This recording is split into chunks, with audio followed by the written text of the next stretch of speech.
very briefly introduce myself. My name's Peter Horn. I don't think I've met many of you in the room before, but I work for NI. I've been at NI for just over 15 years now. I work in the UK branch. I'm one of our applications engineers. I mostly work with large customers, helping them standardise on their processes and how they use NI tools to try and make them as successful as possible. I do a fair bit with kind of hardware and other bits and pieces as well, but primarily I try and focus on helping customers to use software tools in the best possible way. So this session is basically going to look at running process improvement workshops. I've run these with a few of the customers I work with to try and help them decide how they're going to standardise some part of their framework or some process that they're working on. And it's still very much work in progress. I don't think any process, this included, is ever perfect. So I'm definitely open to hearing ideas about how this could be improved and how people may find it useful. Just to get things started though, is ever run into a situation like this where you're trying to improve some process but you just don't have the time to do it, and people aren't accepting or wanting to adopt the ideas that you're working when you want to work on? Anyone? A few nods. Everyone's seen that thing. I've certainly seen it at customers, and I can understand why it happens. It's the pressures that our customers have and that we have internally to kind of get the job done and get the product or the project out the door. That's always very high, and trying to take time to standardise doesn't always work. Is there a question, sorry? Oh, I was just going to say, have you ever met a customer who says they have extra time? Not that they'll admit to their managers, certainly, I don't think. So, really what I want to do with this session is introduce you to some of the benefits of improving process. There is risks to trying. If you try and improve the process, that obviously is time that you've taken and money that you're spending on trying to improve the process. And if that process doesn't work for whatever reason, then it can kind of burn you down the line when you try and do it again and make people less willing to invest. So there's definitely a risk there to be aware of, which is why it's important to try and do it, kind of go about improving that process in kind of a structured way.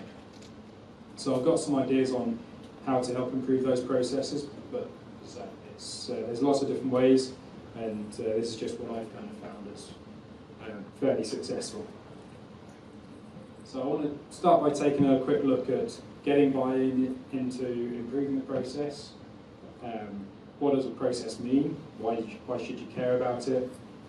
And then deciding on what to work on first with the process, because as I'll show, I'm sure you're aware, there's thousands of different things and aspects to any or delivering successful software. Deciding what to work on first in terms of improving yourself or your team's processes is not necessarily an easy thing. So I've got some ideas on how to decide what to work on first, and then the workshop itself, I'm just going to quickly run through the framework that I've used with some customers and sort of show what the key points are there, what to aim for at each stage, and then just a couple of notes on building the process at the end. There's no magic bullets, I'm afraid. I've just got ideas and a bit of a workflow. Unfortunately, well, if anyone has a magic bullet, then that would be brilliant, but I don't think it's possible because everything's much more complex than that. So, in terms of getting buy-in, this is a massively simplified look at getting buy-in. But if you think of you're trying to invest in your software process, you're building standard reuse libraries, or you're building a style guide, whatever it is that you're trying to standardize on within your organization. Over time, you're going to kind of invest in that, and that I see with customers that typically goes up in little steps, and those steps kind of correspond with changes of requirements, maybe new projects come in, maybe you have some new team members, your team expands, or someone leaves and you have to onboard someone new. Maybe there's a new version of LabVIEW with a new feature that you want to use, so you upgrade the version of LabVIEW and that causes some other problems. or maybe your IT department's decided that you can't use Windows XP anymore and you all have to move to Windows 10, which I've seen that a lot recently. So typically, those things are going to be challenges, and if you don't really have any solid process in place, then each time that happens, you're going to have to spend a load of time debugging, re-architecting code, rewriting bits of it, and the cost is going to go up and up and up. What we ideally want to get to is this kind of happy area over on the right, where we've got a nice process in place so that our framework or our application can accept our changes to our framework, changes to the requirements, without massive increases in costs. Obviously that's a kind of a happy nirvana, which doesn't always happen. The problem area is the fact that at the start there, you need to invest some extra time up front to build that process before you start getting the payback. And that kind of, sort of forward investment is a difficult thing to justify sometimes, and it's perfectly possible. I've seen it in several cases where people have thought they've forward invested, or they've tried to forward invest, tried to build an application according to good software frameworks and stuff, which has taken probably longer than it would have done if they'd just done a code and fix type thing, but they'd made some fundamental error, or they'd not taken account of something, and they'd ended up in the sort of no process situation anyway, despite that forward investment. So that's kind of the worst of both worlds. So it's not easy, but we have seen some customers do it very successfully over the last few years, and that's what I want to try and talk about. One area that you can look at, or one document that we have that talks about success with some of our customers, is in last year's automated test outlook. The QR code there will take you to the link at ni.com/ATO. That's the link. And in there we had okay, by the way, do you guys know what the automated test outlook is? Have you seen it and downloaded it previously? It's basically our forward-looking document that we release every year, looking at the top trends in the test market that we've kind of seen from our customers that we talk to around the world. Last year we had this section in there on the secrets of high-performing test teams.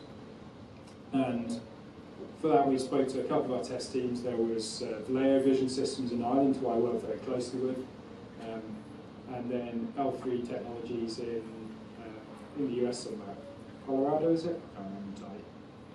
But they with L3 particularly, they had some very good metrics of their performance of their software process before they actually started trying to build their process and make some improvements. And they were able to sort of figure out, we were this good before, and now 9 times better in terms of development speed and 80% code reuse. So obviously those are the really good numbers, and if you can, I'm sure anyone in the room would probably love to have those kind of improvements in their development teams as well. So they did that by taking a very structured approach to how they develop their software, how implementing things like code reviews, design reviews, all of these kind of things that we talk about in software engineering that are very good to do, but again, they're not easy to do right and actually get the benefits from.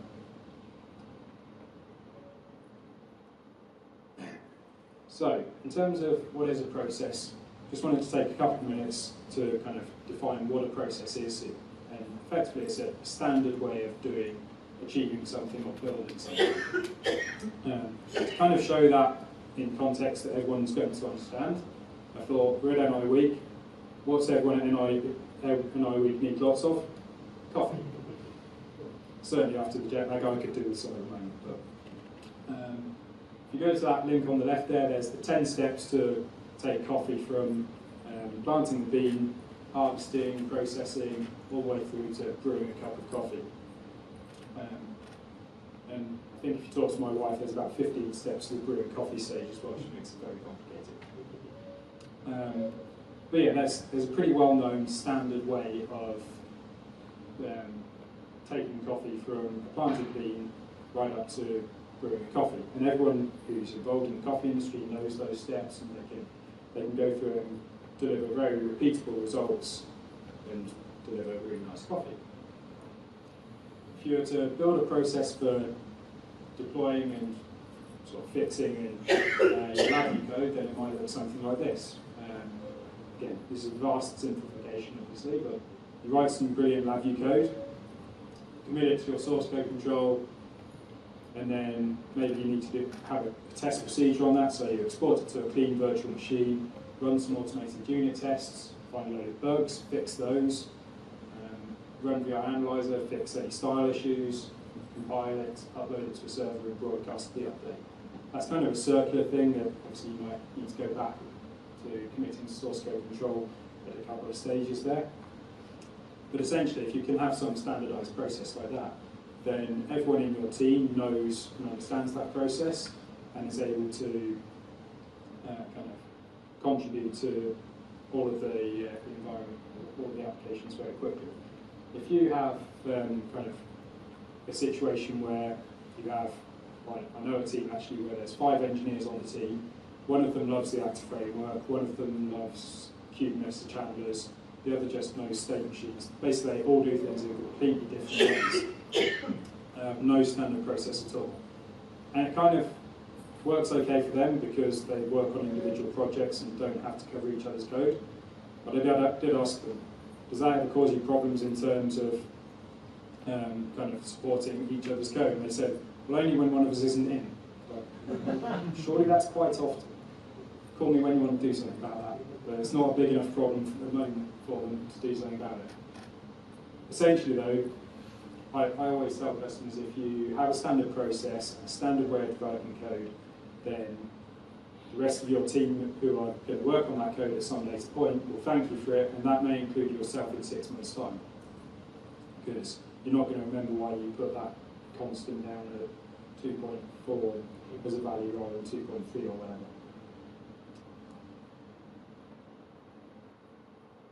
Taking a slightly step back approach to it, at NI we've heard a lot this week about kind of the restructuring that we've had internally and how we've changed the way that we're doing things, and we've got the business units and things like that.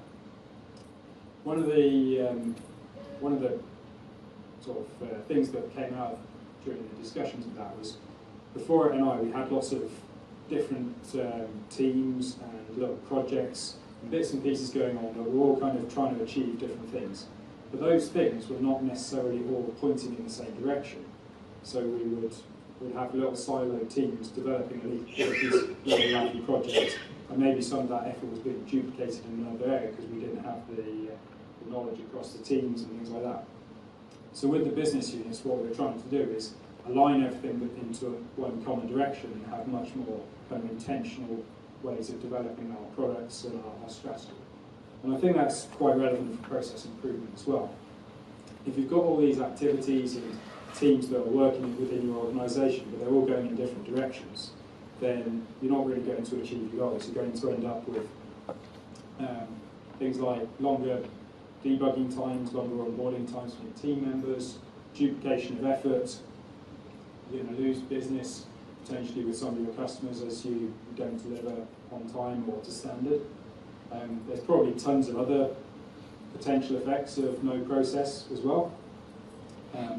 But ultimately, we want to try and avoid all of these things, and we want to try and align up the areas together. So instead of having something like no style guides, manual test procedures and things here, if we were talking about unit testing, try and achieve more of a testable code and some unit test templates or whatever it is, but all your arrows pointing in the same direction so that you have a good alignment between your teams. And everyone goes, yeah, brilliant. I'm British, saying yeah, brilliant doesn't amazing to me. One last point, I wanted to link it back to the project that we were talking about in this track. So as a bit of an experiment, I got this VI, which was one of the example VIs that shipped with the project, and I thought, what if that MEMS library had never been created? What if there was a guideline on how to talk to the MEMS device through the FPGA card, which that uses under the hood, but no standard library had been created? What would that kind of look like?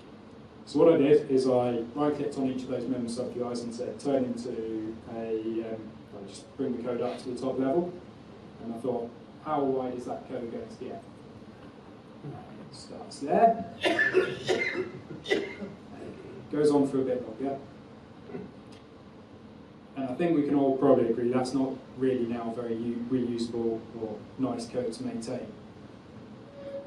So, but I have seen code exactly like that in many places. Windows like this, or project windows like this, are also a thing of a common sort of problem with no process. I was able to get the project window to look like this just by deleting the MEMS library off. I think I deleted the MEMS library, and it just obviously I couldn't find everything, and sent the project bananas. So trying to avoid all of these situations is what we're talking about. We're trying to improve our processes. So that's kind of all great, but we can kind of agree we want to improve our processes, but how do we start and where do we start is the next question. Have you guys seen these boxes before? A few nods. So these came from some interviews we did with a lot of our kind of highest performing LabVIEW customers over the last 5-6 years.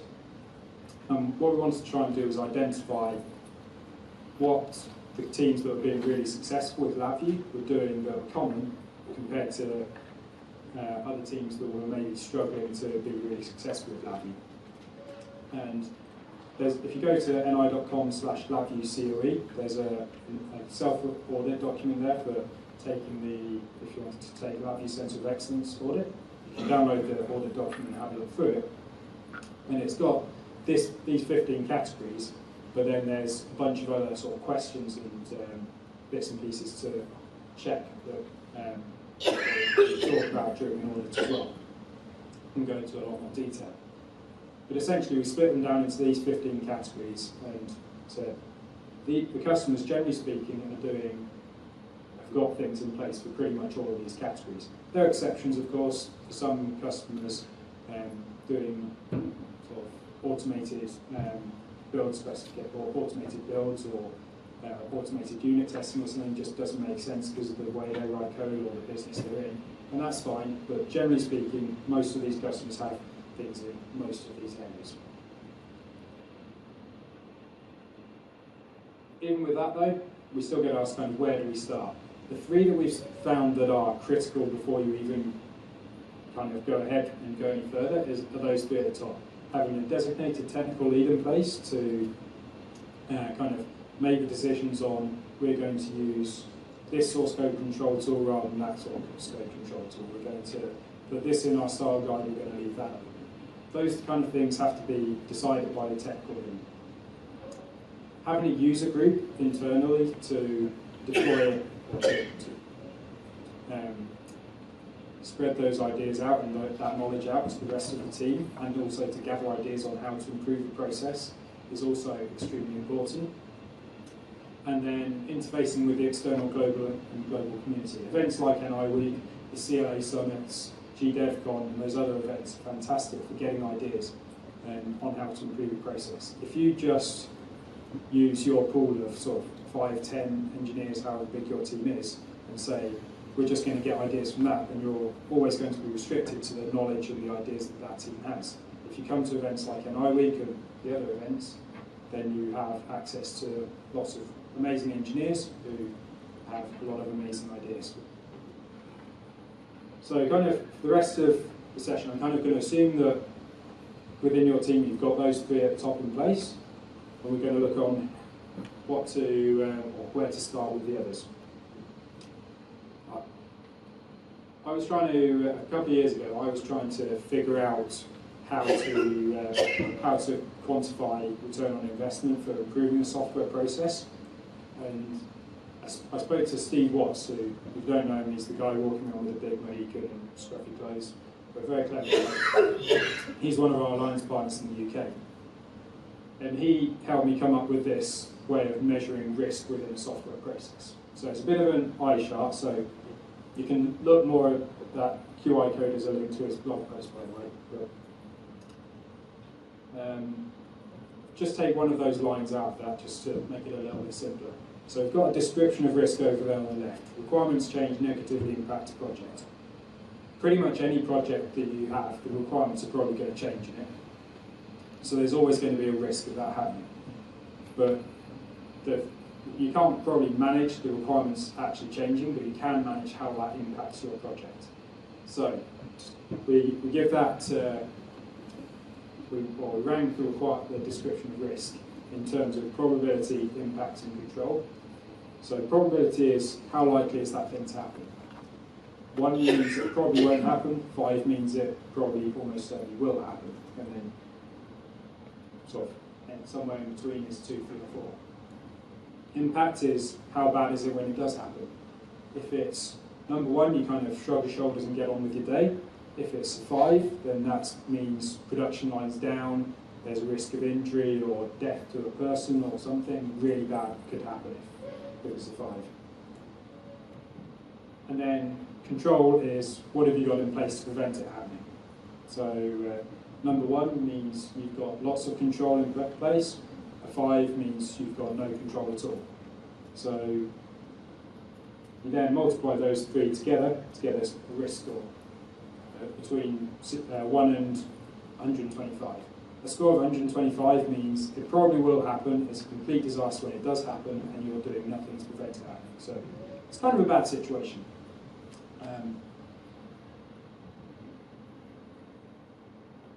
It's probably also worth noting there that there's obviously a point of diminishing returns and a point you don't necessarily want to get to a score of 1 for any of the risks, because if it's probably not going to happen and it doesn't really matter if it does happen, why have you got lots of control in place to prevent it happening?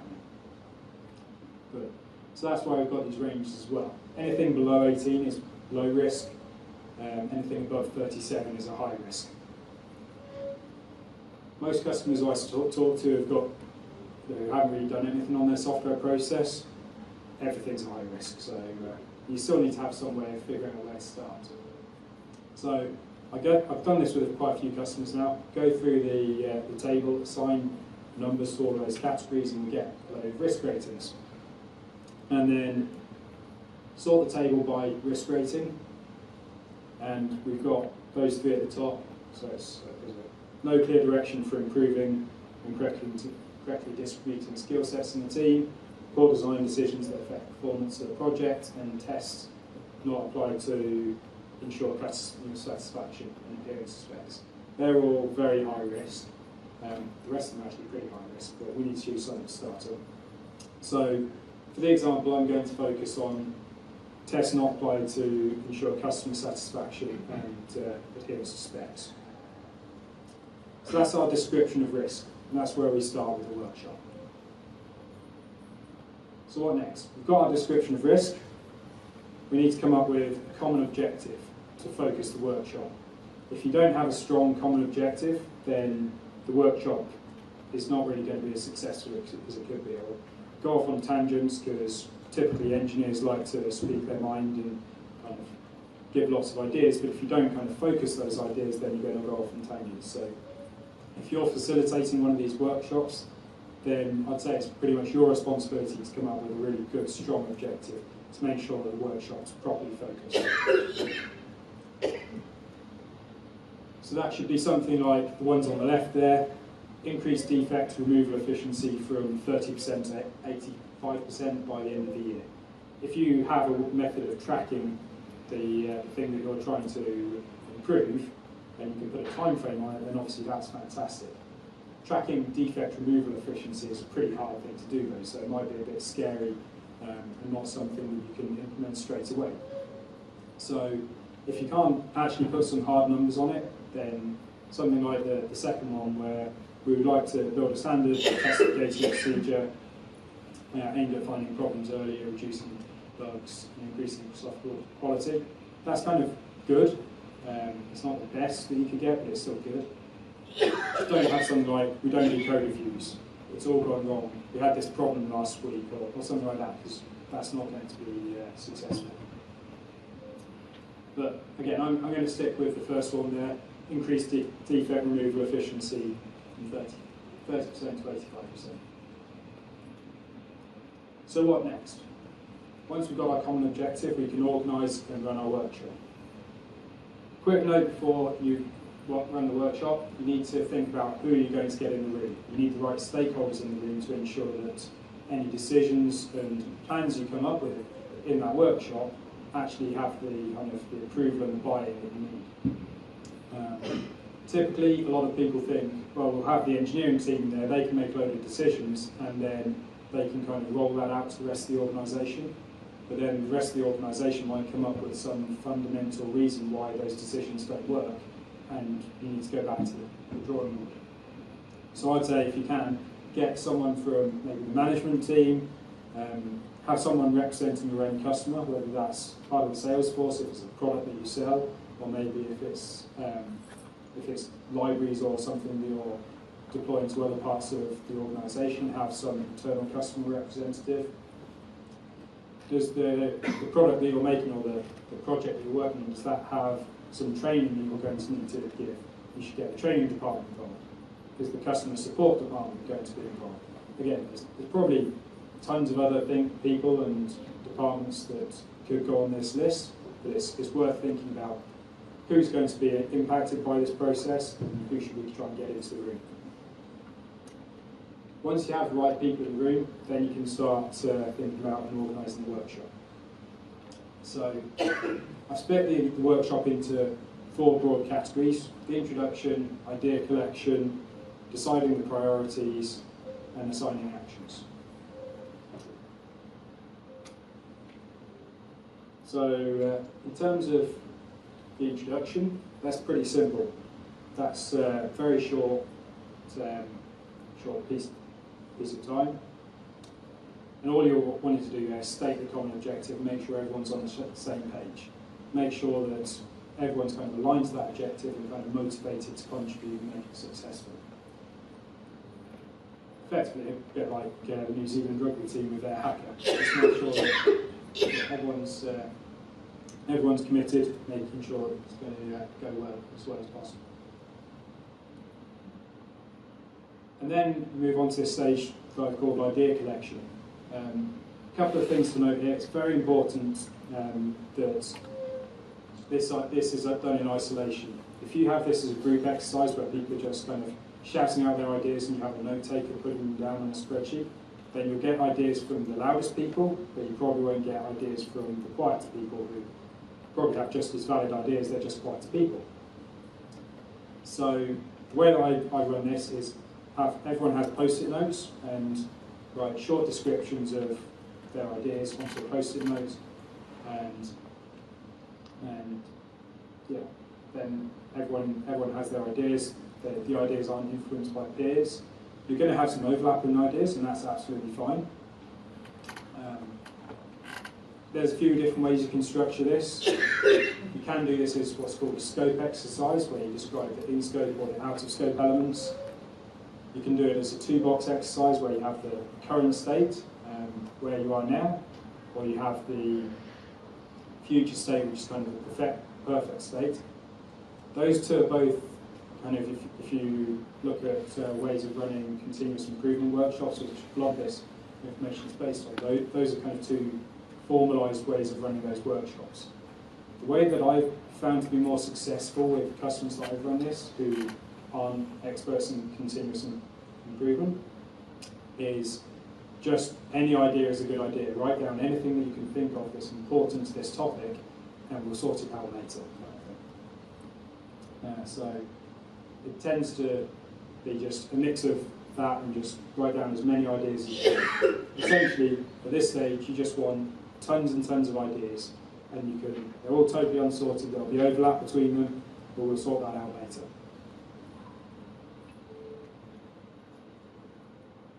So you might have ideas like start a centralised issue tracking system, build it standard unit tests, common defects, build unit test scripting tools. Basically, you might have loads of ideas about how to sort of detect problems and remove them from the code that you build. And that's all great. So we've got those ideas, and then we move on to the next stage, which is deciding priorities. this is kind of the meat of the workshop and where you're going to spend the most time. So the first stage of this is to collect and cluster the ideas.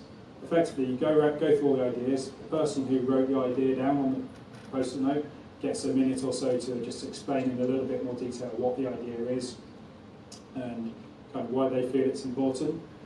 You'll kind of cluster the ideas together because, as I say, you'll have overlapping ideas and you can kind of strip them down into probably some number, I've got 10 ideas here, but some number of ideas that are distinct and separate ideas that we want to discuss.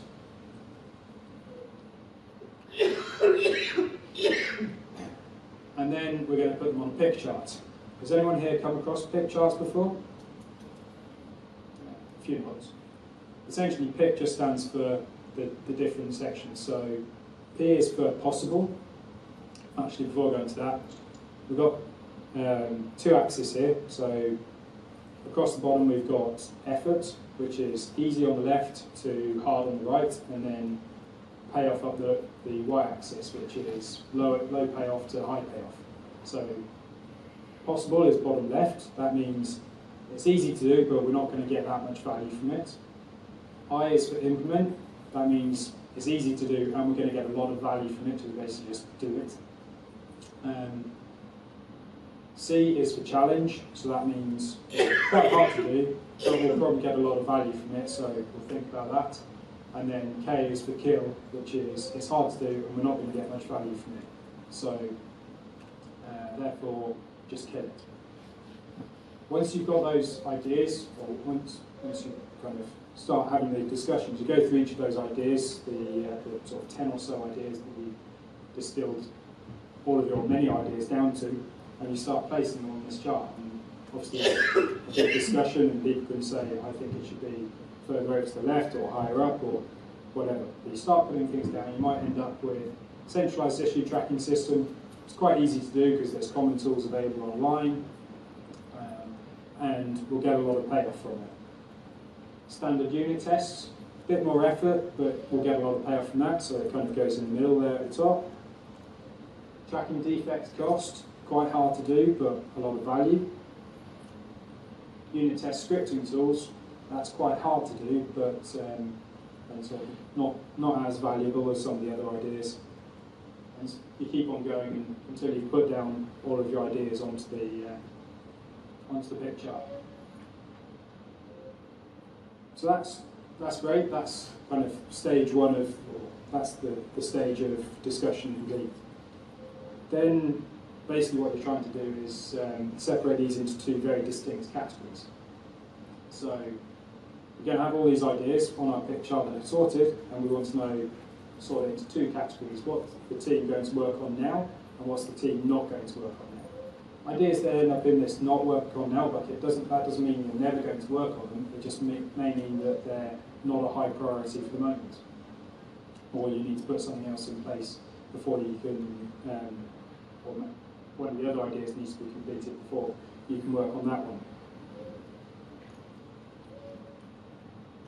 So, as I said before, anything in the green box, the implement box, that's just do it. Let's just work on that. We'll get a lot of value. It's not particularly hard. Anything in the red box there, just kill that off completely and not do it. And then ideas in the challenge and the possible, they're where all of the discussion happens because they're more marginal cases. So, once you've figured that out, you decide on how many you think you can work on at any one time, and then basically you can obviously figure out which ideas you're going to work on and which ones you're not. One thing that I have noticed with this is that engineers, or a lot of people, are very good at identifying kind of relative merit and relative effort, but not necessarily absolute effort.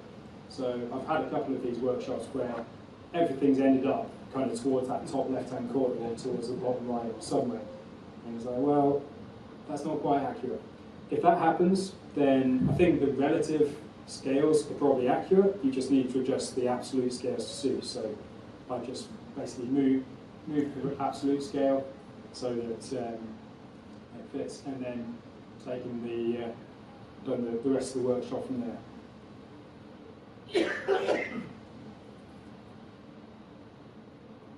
So, one other quick point on this on here, you can consider things like incremental delivery. So, standard unit tests and building unit test scripting tools are obviously kind of linked together. You can't really build unit test scripting tools until you've got a set of standard unit tests that you're going to create. And you're probably going, well, it's probably worth at some point having that as kind of an item to work on at some point in the future, rather than now, but you can do a kind of an incremental deliveries type sort of way of working, I guess, is what I'm looking for. Start from high payoff and easy items, and then kind of work down from there. And then you may want to plan extensions which are harder. You may get sort of 90% of the way through standard unit tests, but there may still be some standard unit tests that are harder, which you may want to defer to a later time, things like that. It's worth revisiting this at sort of at regular cadence so that you can reevaluate and decide, have we got far enough with implementing this bit of our process now, and would we be better off now deferring kind of that last sort of 10 or 20% to another time and getting the 80% of the next process that probably quite this sort of relatively easy starting working on that. But anyway, you've got your ideas that you've now decided we're going to work on these 5 or so ideas, or however many it is. The next thing after the discussion in the workshop is to identify teams who are going to own those actions and work on them, and basically be accountable for delivering that process. So it's important to have a team leader. I would say the person or one of the people, depending on how many people suggested the idea, that person should be on the team at least. If that person is kind of suitable to be a team leader, not all people are good at being team leaders, and that's absolutely fine. But some people are very good at sort of leading a team, while others may not feel so comfortable doing that. If the person who thought of the idea is a very good team leader, then they should probably be that team leader. But you need someone who is kind of the main person accountable to deliver on the expectation of that piece of code working, and also to kind of deliver updates to the rest of the organisation in terms of the progress of it.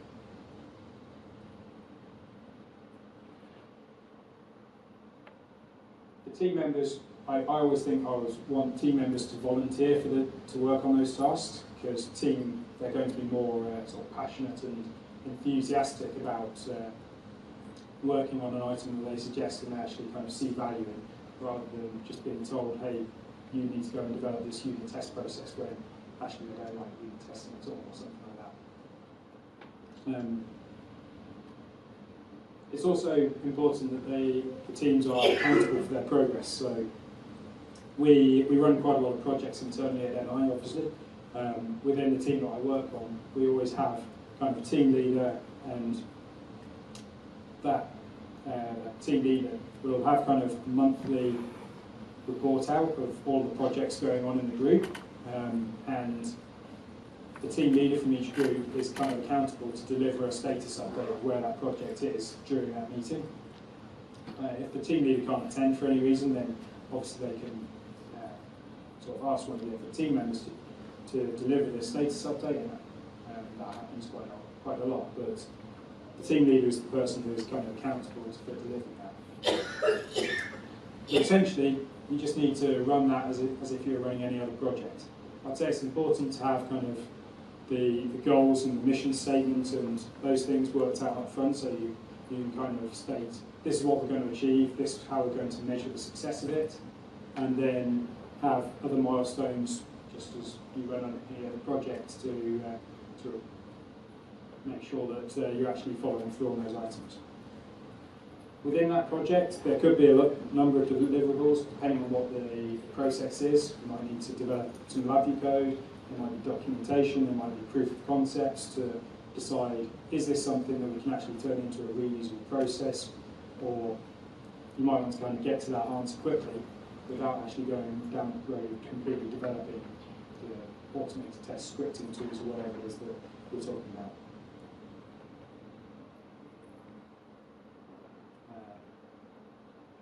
Another thing we do is we maintain a scorecard with what we call green and red. We just have green and red status. We don't like an amber status in our projects typically, because just everything ends up in amber, because you'll always have done some work on it, but there's always going to be something that's not perfect. So if everything ends up in amber, it's not much use. So we have just like green or red, are you meeting the goal or not? We also maintain that in a single scorecard that the entire organisation or group that you're kind of accountable for can see. So the other teams that are working on those other ideas, they can also see your progress. If the team's not meeting the deliverables, then why not? They need additional resource, training or time, and then those report outs obviously give other team members that are not in that group an opportunity to contribute some ideas which other people may not have thought of. So that kind of that's basically the process that I've been going through. Just to summarise then, kind of had a quick look at what is a process, why should you care about it, showed my kind of spreadsheet that I've been using with some customers on to work out what to work on first, and then going through the workshop in terms of setting a strong objective, collecting ideas, clustering the ideas, prioritising, assigning actions and things like that, and building the process. So that's kind of the end of my slides. If you have any questions, or if you want to get in touch with me at all, then feel free to give me a shout to my email address. Does anyone have any questions or comments or anything that they've tried doing in this area that they feel is useful?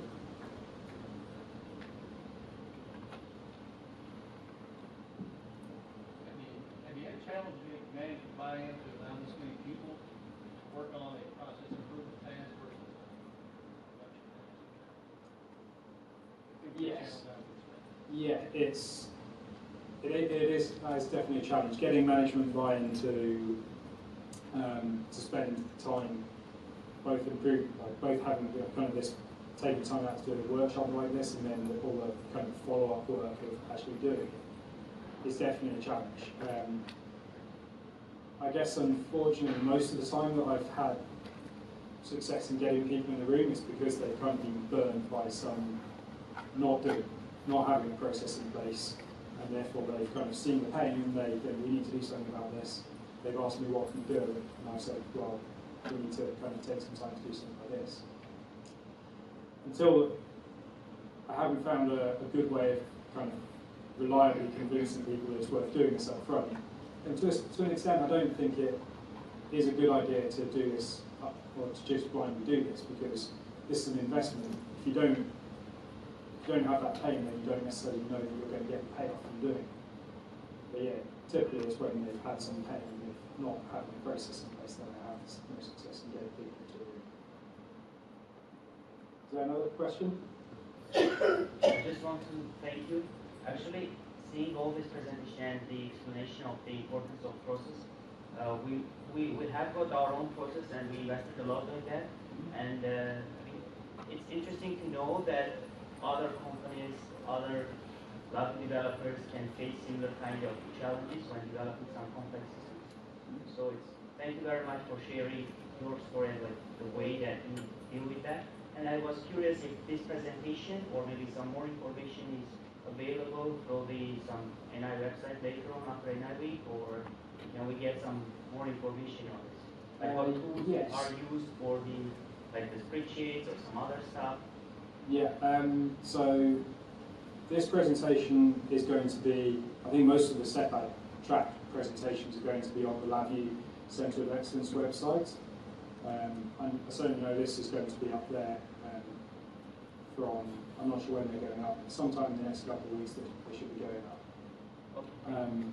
In terms of the spreadsheets, there is a version of it definitely online. If you go to the blog post that I I have the QR code to. There's a version of it there. If you want, feel free to email me, and I'm perfectly happy to send you a copy of the kind of the latest version I'm working over with it too as well. Thank you. Okay, no worries, thanks. What kind of strategies do you employ when particularly with your charts?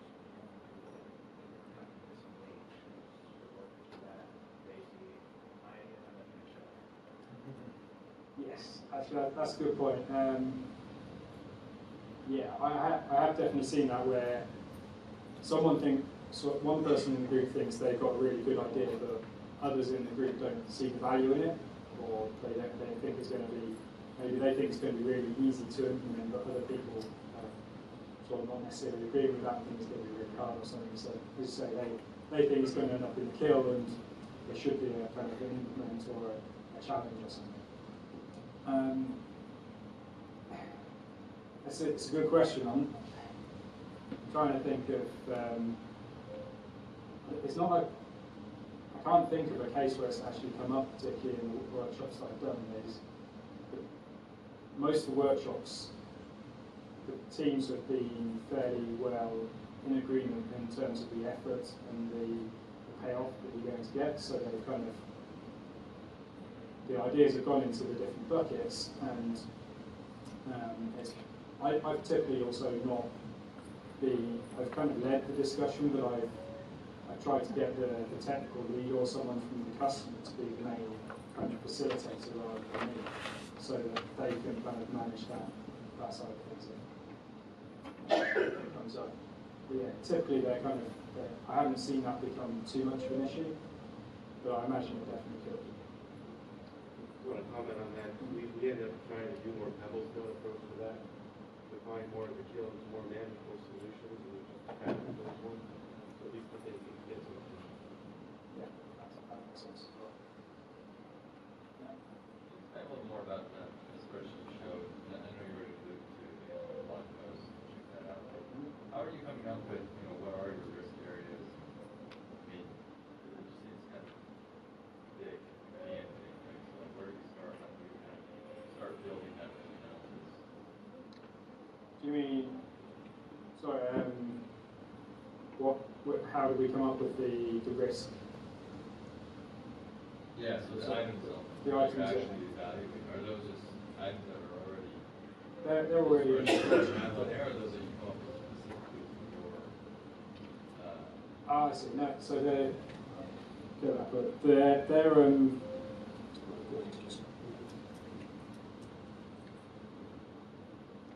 laptop's decided to freeze. Well done.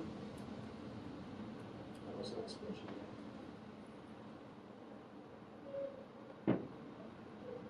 Yeah.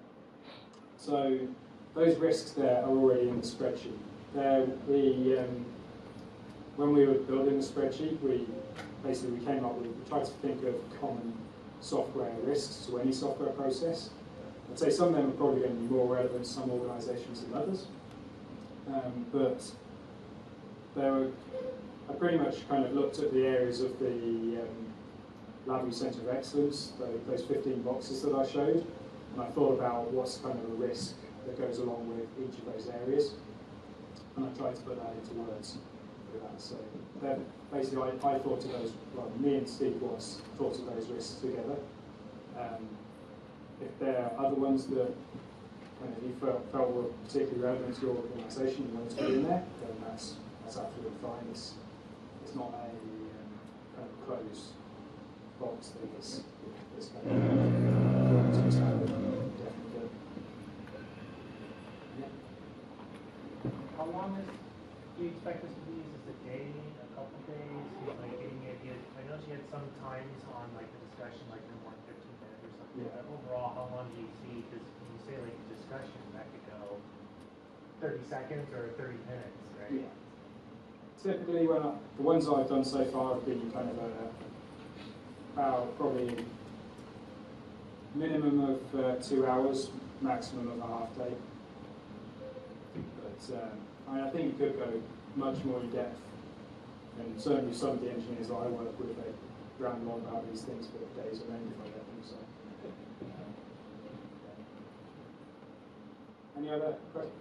Who determines the values here? Is that the group or kind of technical? I've just done this with the technical leads from the teams.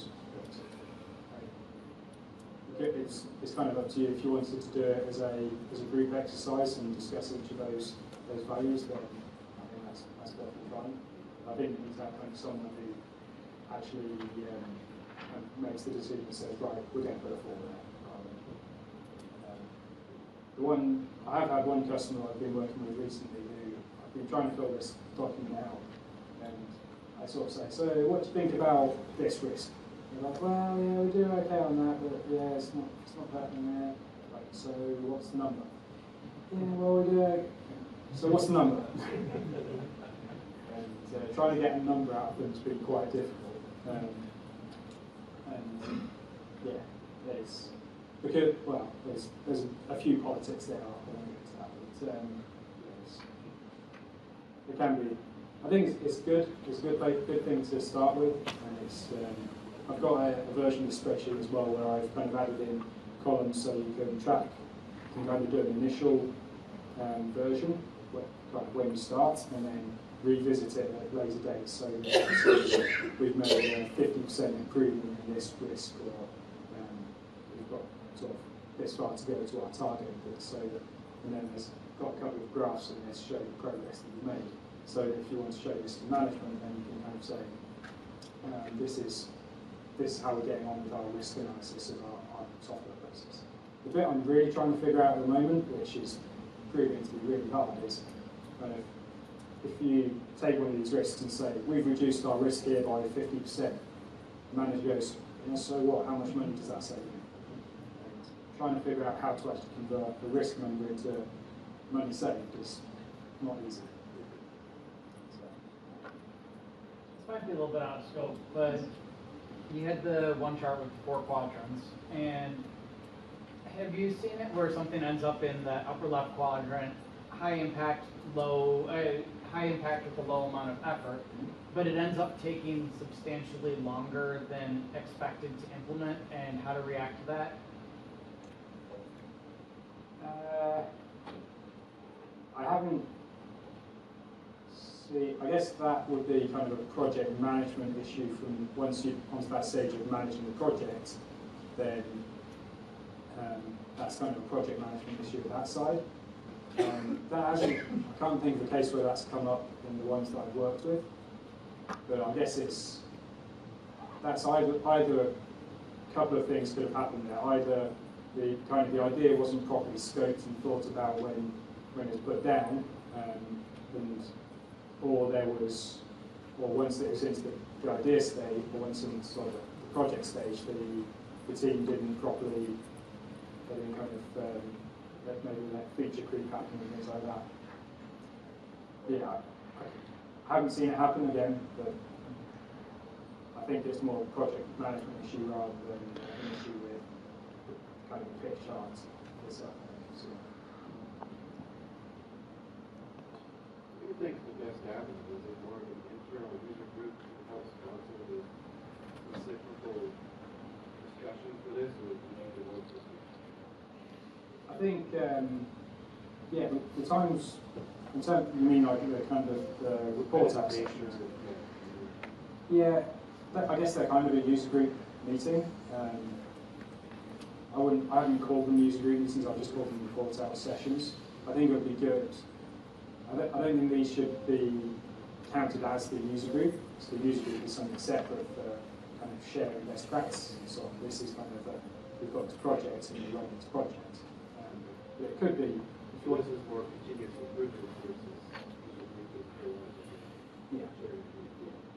You could, if you had kind of the time and you wanted to just say, right, we've got everyone in the room this day, you could definitely combine the two. That's it. Any other questions at all? Okay, in which case, thank you very much for your time, and I will let you go.